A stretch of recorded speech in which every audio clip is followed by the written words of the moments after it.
This is day 3, and waking up this morning to a rather overcast and cloudy sky, but it is only 5 to 7. So hopefully, like yesterday, this will burn away quite quickly and we might get some decent sunshine again. Not too bad as long as it doesn't rain. So I've arranged to meet Joe at 7 down in the restaurant so we can get off early to our next port of call, which is Krusenberg. And I better get cracking. See you soon.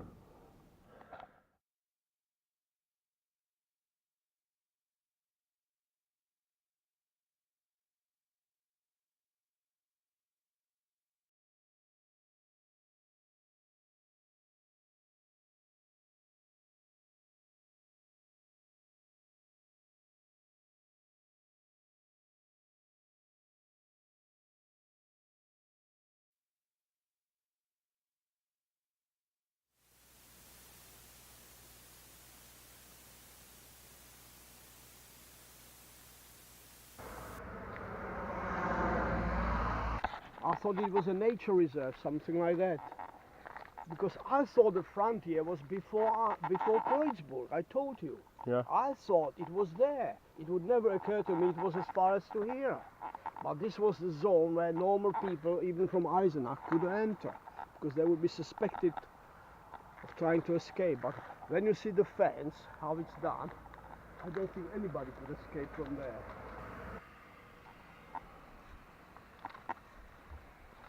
I did stop here several times, naturally, but always I thought it was a natural park, nature reserve, birds, flowers, because I could see this, Robert.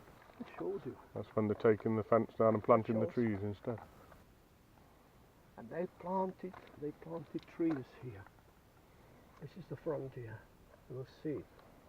You cannot climb over that, I tell you. And this was to stop you if you decided to have a powerful lorry or tank to go to the other side. That wall would stop you. See? You had no chance to go through with a vehicle, any vehicle.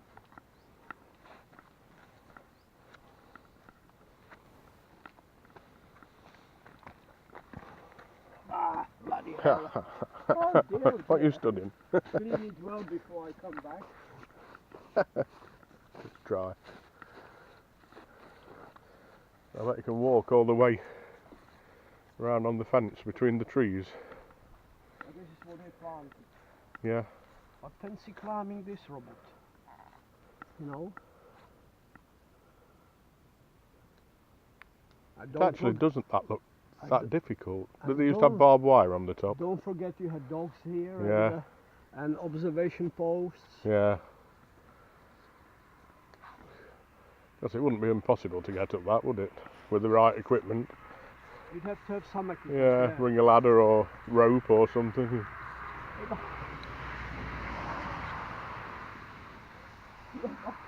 They sounding the horns, or? Yeah, the one before him as well. Yeah, what's that all about? I don't know. Every time a car comes past they have to pip the horn.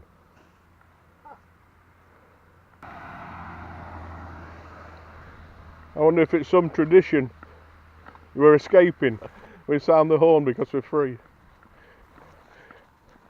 So this side is east, Germany, and that's over there is west. So that's the side where all the money was. Yeah. And somebody put a padlock on. Michael and Catherine, 10th of May 2012. Really?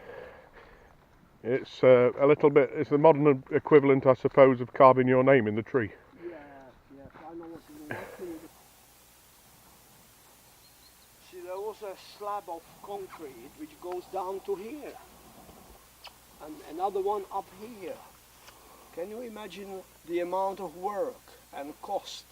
All the way round. All the way around. Between east and west. Who built it? Was it to keep people from escaping? It wasn't the West stopping you coming in. No, it was stop people from escaping from east to the west. Yeah. So the East Germans built it? Yeah, yeah. They were same in Czech Republic. They were saying that we live in a paradise, socialist paradise. Yeah. But they stopped all people escaping from the paradise. Such a paradise to the that yeah, everybody wanted to get out of it. Yeah, that's some paradise. 10 feet.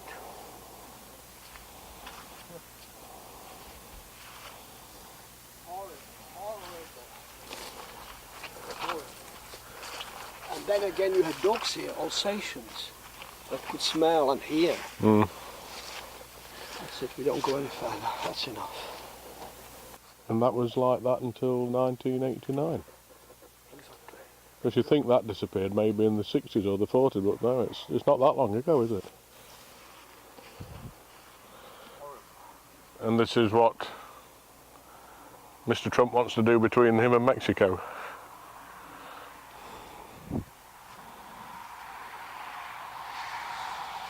I could show you some photos of a place in the Peak District, just where I live. Right. A place called Monsell Dale, Monsell Head. It looks identical to that. It's almost the same hill. Really? Yeah. It's pretty. I like that landscape. I don't like flat land. No. I prefer this. Much better. You get the urge to go and walk up it. Yeah. Really, that's the expression that you get the urge that really is there, because it draws me to it, to go for a walk, to look, to breathe. The sound, the smell. Well, there you go, I've escaped. I'm now on the west side. Now we are on the west. And they planted the trees on this side as well. That must have been a mammoth task. I wonder if that goes all the way. The young people did it. Yeah. Voluntary. The Baumkrauts. Yeah. It's not in English, unfortunately.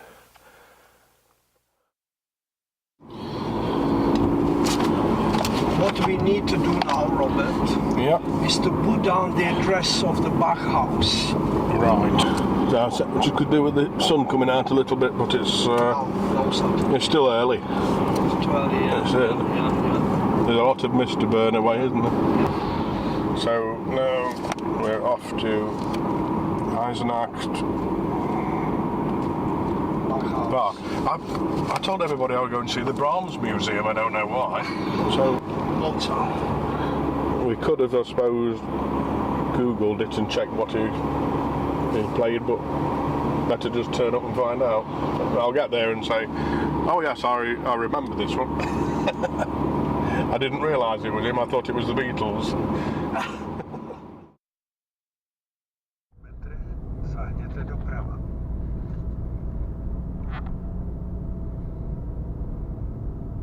So tonight we think we'll be back in Czech Republic. We could make it, yeah. I say we could make it. I think we should find somewhere to stay, and then a little traditional pub somewhere for lunch rather than the hotel. That's right. Go and get something with character. So this is the square. I slept in my van on one occasion. I'm surprised you weren't towed. I think if anybody pulled up onto our town square and parked the van and slept in it, you would be taken away as a vagrant.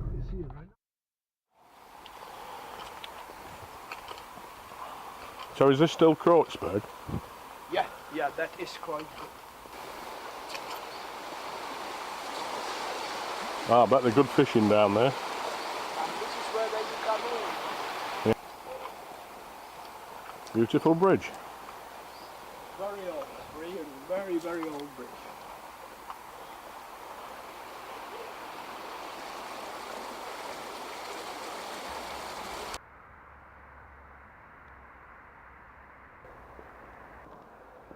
Yeah, German castles are very different to English castles. Yeah. English castles always have the turrets and everything. And Yeah. German a huge castle. well inside. It goes down about 80 meters. Yeah. You look inside, there's fencing. It's lit with the light. You can see right down to. That's where they draw the water. German castles just look like houses on the top of the hills.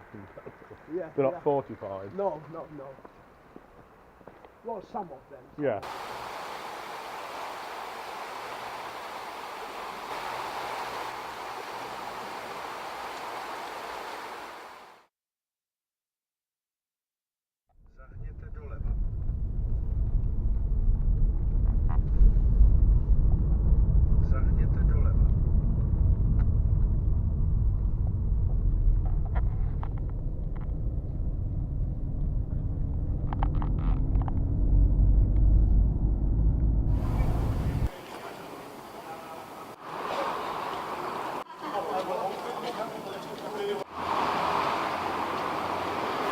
The first laptop I ever got had got this little tiny screen in the lid when you came up. Really? That was it, was it? It had about 12 lines of text. 40 This megabytes. one was like the first one I ever saw in the office. IBM. But it was a Tandy, it was called. Radio phone, telephone. Yeah, your mobile.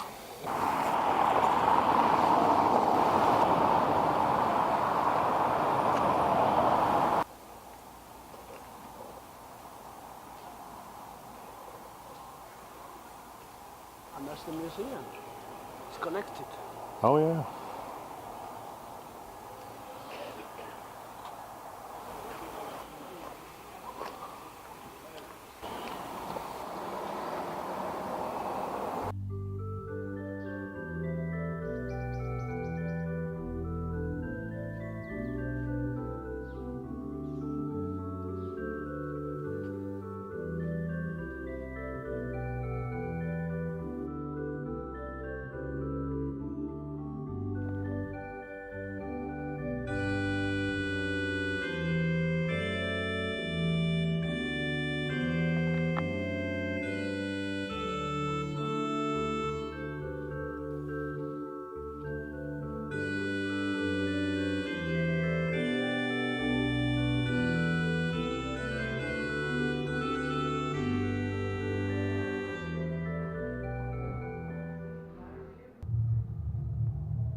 Bit of modern music.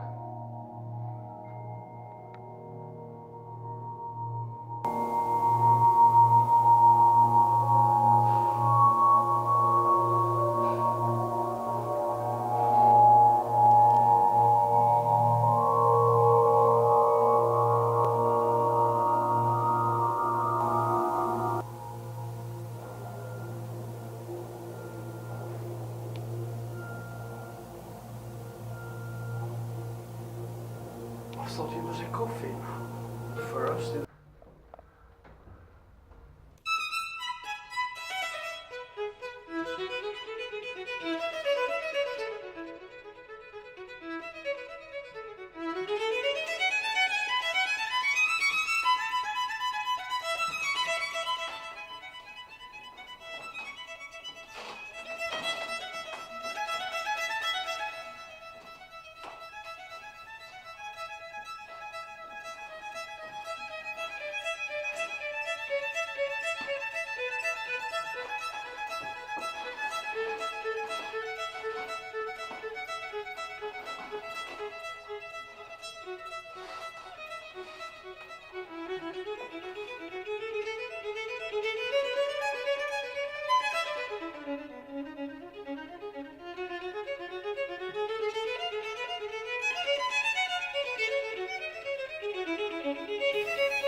Has the music begun? No, it's not Not yet.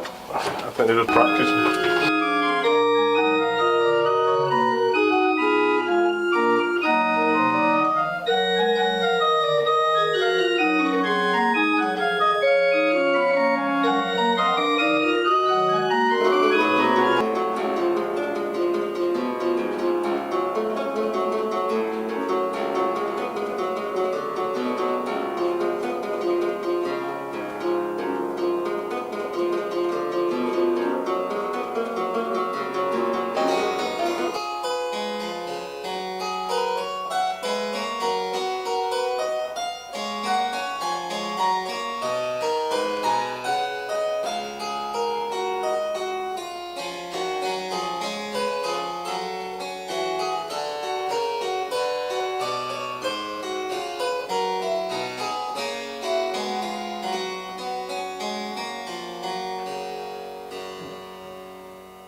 was absolutely thrilled.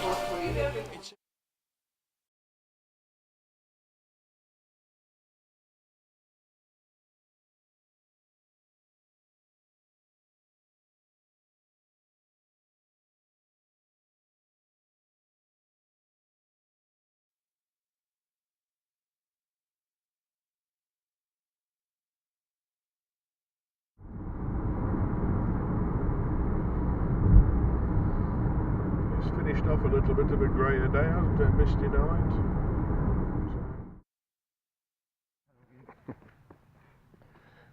I don't know if that's safe.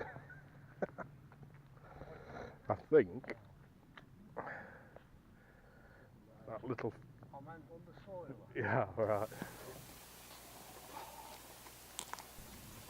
We'll walk to it later. It's that monument.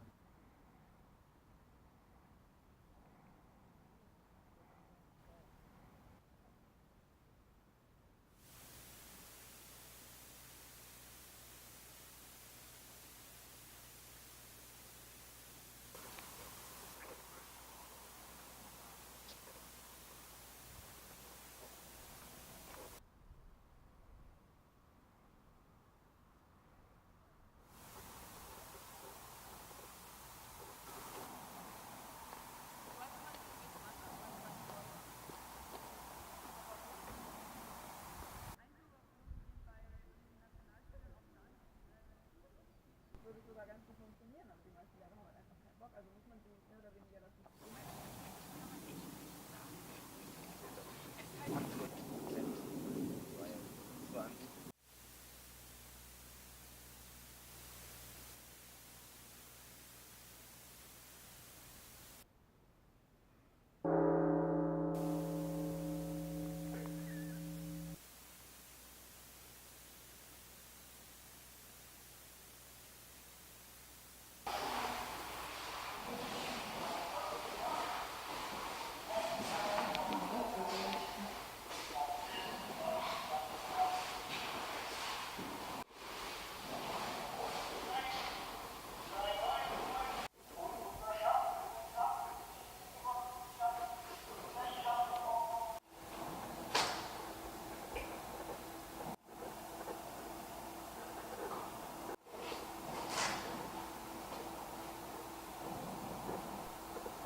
So we've just visited the Buchenwald concentration camp, which, as I said before, I'd never heard of. One of many concentration camps set up by the SS during the war, and quite horrific, some of the stuff that went on here. Not a lot left, because when the Russians took over this part of Germany after the war, they basically removed all knowledge with the intention of erasing it from history. And the memorial that stands here, they spent many years deciding what it was going to look like and who it was going to be for. Many people wanted the memorial to be for the people that liberated the prisoners. Many more wanted it for the victims. In the end, it's here for the victims. And there's not a lot to see in the exhibition, but we've just watched a 30-minute film and it's horrific. And we should never do that again.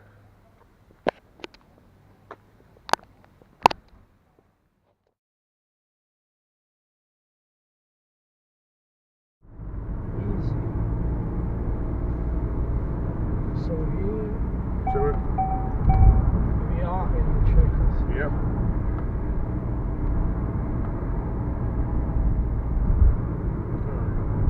There you go. Back to Czech Republic. The German adventure is over. Yeah. The mission established, fulfilled.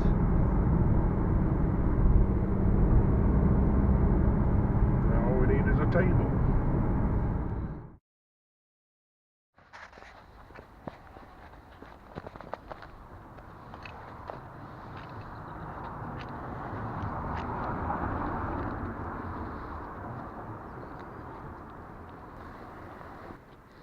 The Hotel Merlot.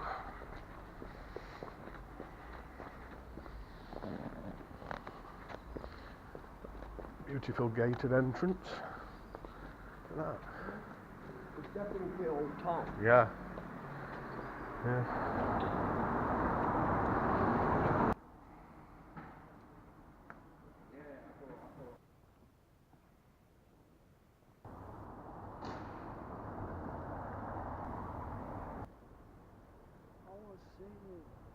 You're right, we turn back Okay. to our hotel. Yep. See there?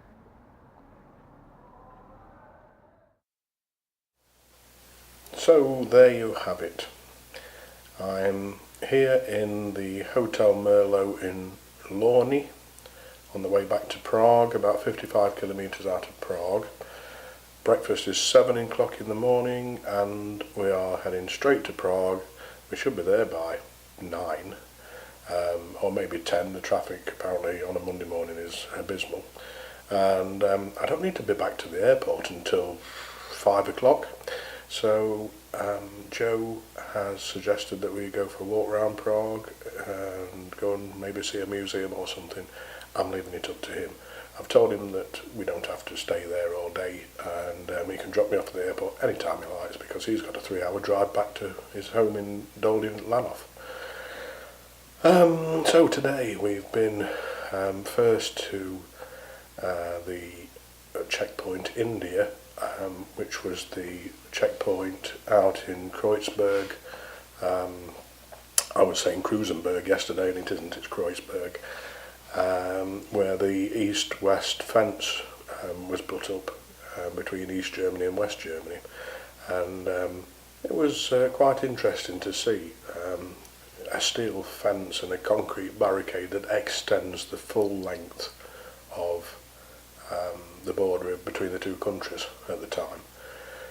Of course, we didn't walk the whole fence, just a little part of it. And then we went on to the Bach Museum, which was really interesting. They had a young guy there who was playing all the various harpsichords, claviola, etc. Some of them dating back to as far as 1500.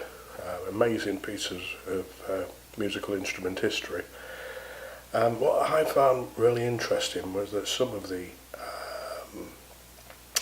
musical instruments were really quite medieval in their look. You can imagine maybe a court jester dancing down a cobbled street in some medieval village playing this weird flute. Other piece of equipment like the trombone and the cornet and the descant recorder were exactly the same as they are now, 400 years later. Hardly any changes apart from maybe a few valves that were added later. So that was interesting, and then we set off from there, stopped for a little bit of lunch on the way again. Thanks Renata for all the absolutely fantastic plum and apple cake. So after lunch we set off to the Buchenwald concentration camp and got there about 2 o'clock to see the memorial and the concentration camp exhibition. Of course, as I said before, know nothing about the concentration camp, didn't even know it existed. And the memorial is just quite superb. It's huge. I mean, it's a massive tower with massive statues. It sprawls over, seems like miles of country land, and the view from the top of the hill where it stands is absolutely amazing. It's a beautiful place that they put it in a place that's got absolutely awful history. And yes, we had a look at the monuments and listened to the bells chime, and then went down to the memorial, from the memorial down to the exhibition. And there's nothing there. As you'll see previously, I've said the Russians apparently knocked it all down and decided that they were going to eradicate it from history. Nobody was to know what had happened, even though it wasn't the Russians that had done it. They decided that they didn't want it as a monument. There was much discussion about what the monument was going to be for, whether it was going to be for the victims or the actual liberators. But the most horrendous crimes were conducted by the SS and the Gestapo in this camp. There was something like 238,000 people cremated in one place in the space between 37 and 45. That's 1937 and 1945, of course. There was all sorts of atrocities going off, and but it's very difficult to actually see what's going off because all that's there now is a bunch of buildings and an information centre. But just as we were walking out, we found a cinema, and every half an hour it played a film. So we decided to go and sit and watch the film. And to be honest, I came out of that film almost in tears because it contained footage from the whole of the time that the camp was open.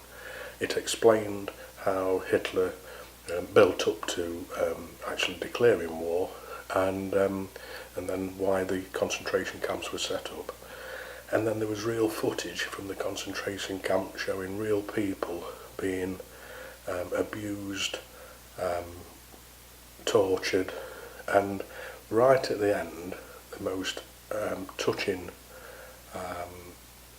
scene that was in the film was the Americans liberating the camp. There were some 21,000 people left in the camp when they arrived, because a couple of weeks before that the SS had realised that they were losing the battle, they were going to lose the camp, and they had a mass massacre basically of everybody they could find in there.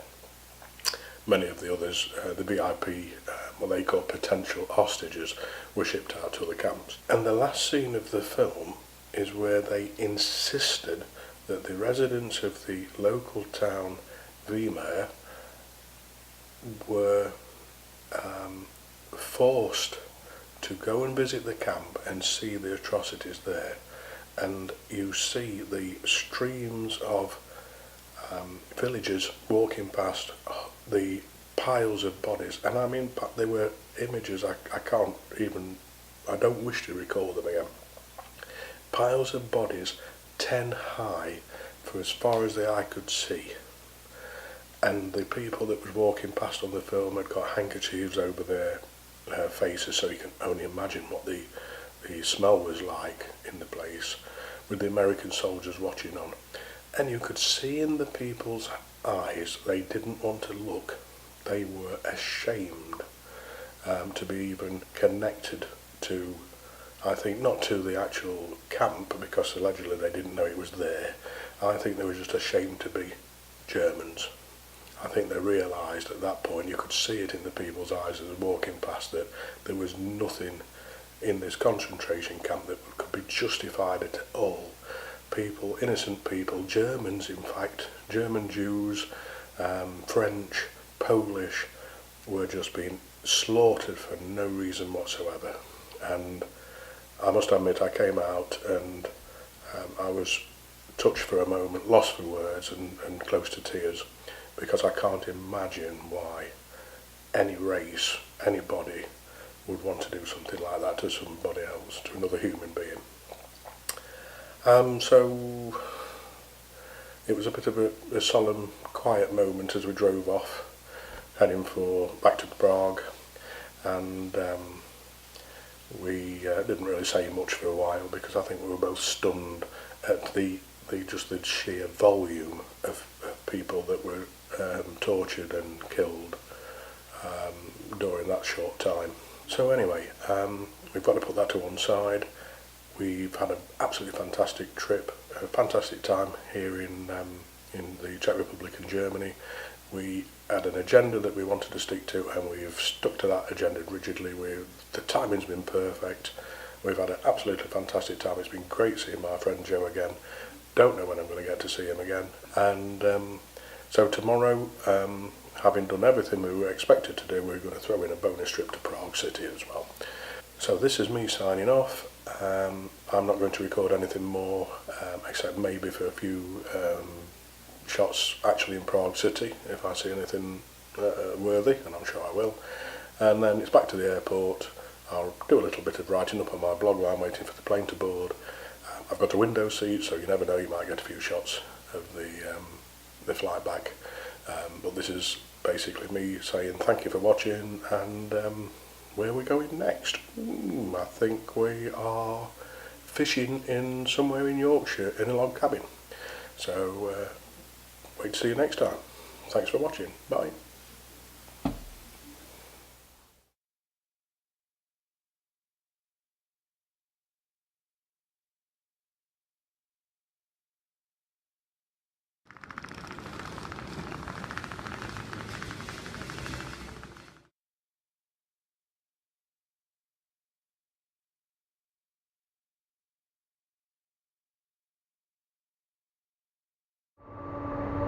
So I promise you a trip to Prague, and here it is. And yes, it's not quite what I expected, but on the way down from the hotel this morning, when we set off about 8 o'clock from Loni, we discussed how we were going to get to Prague, and it was clear that it's such a big city that you've got to park somewhere on the outskirts, and we've got to either get a tube in or a bus. And I could see Joe was struggling a little bit to figure out the best way of doing this. Then we came up with the idea that maybe we could park at the airport and then get a bus from here into Prague. But again, we wasn't quite sure how you did that. Joe's never done it before, and it very quickly became obvious that we were making a big meal and a big problem out of this for a trip that actually we hadn't planned, didn't need, because I've been to Prague before, and might end up with us getting stuck in Prague and can't get back for some reason. So I took the decision, which I know Joe doesn't like me planning everything to the last degree, but I just took the decision that actually just drop me off at the airport. I know it's only 9 o'clock, I know I don't leave until 5. It's not the first time I've sat in the airport all day waiting for a plane to take off. So here I am. So I'm sat on the viewing area, which is quite unusual because there's not many airports these days have a viewing area. And I'm going to sit here now. It is 20 to 10 and I can start to check in at 16:55. So I'm going to sit here for a while. I'm going to do a little bit of typing on my blog, and then I think I will be heading off to Costa Coffee or Starbucks for a coffee, because I was going to have a coffee here in the restaurant at the viewing area, and it's not expensive. It's 50 koruna, which is about £1.50 maybe for the coffee, but you also have to pay 4 koruna for the cup you put it in. That's weird. Why do they do that? So I know they won't charge me for the cup down in Starbucks. Oh, shut up, I'm busy. They're not going to charge me to cook down in Starbucks, so I'll go down there later. I've got to make this day drag out somehow without getting bored or arrested for loitering. So I'll probably talk to you a bit later on when I'm seriously bored and need something to do. So until then, enjoy the view. This is Prague Airport.